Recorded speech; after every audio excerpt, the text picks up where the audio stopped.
Pemerintah untuk penanganan COVID-19, Wiku Adhisa Smito melaporkan kasus COVID-19 di DKI Jakarta mengalami peningkatan selama 4 minggu terakhir.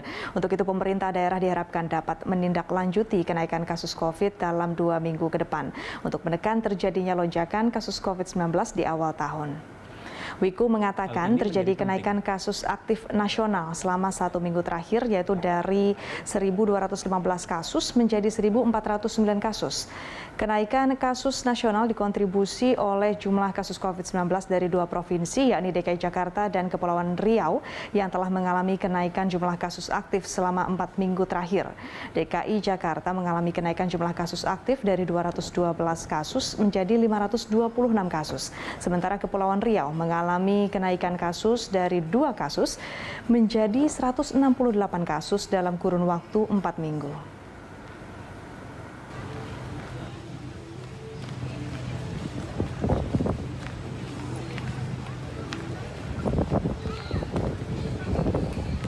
Perlu menjadi perhatian bahwa ternyata pada 1 minggu terakhir terdapat kenaikan kasus nasional dari 1.215 menjadi 1.409 kasus mingguan. Hal ini dikontribusikan oleh 2 provinsi yang telah mengalami kenaikan kasus mingguan selama 4 minggu berturut-turut.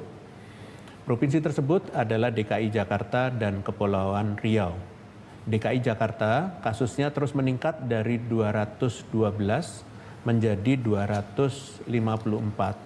Kemudian meningkat lagi menjadi 348 dan terakhir mencapai 526 kasus. Sedangkan Kepulauan Riau meningkat cukup tajam dari yang awalnya hanya 2 kasus, meningkat menjadi 93 kasus, kemudian meningkat lagi menjadi 140 dan terakhir mencapai 168 kasus. Kenaikan kasus 4 minggu berturut-turut di saat kasus di provinsi lainnya terus mengalami penurunan, serta kasus positif nasional yang rendah, menunjukkan alarm yang perlu untuk segera ditindaklanjuti.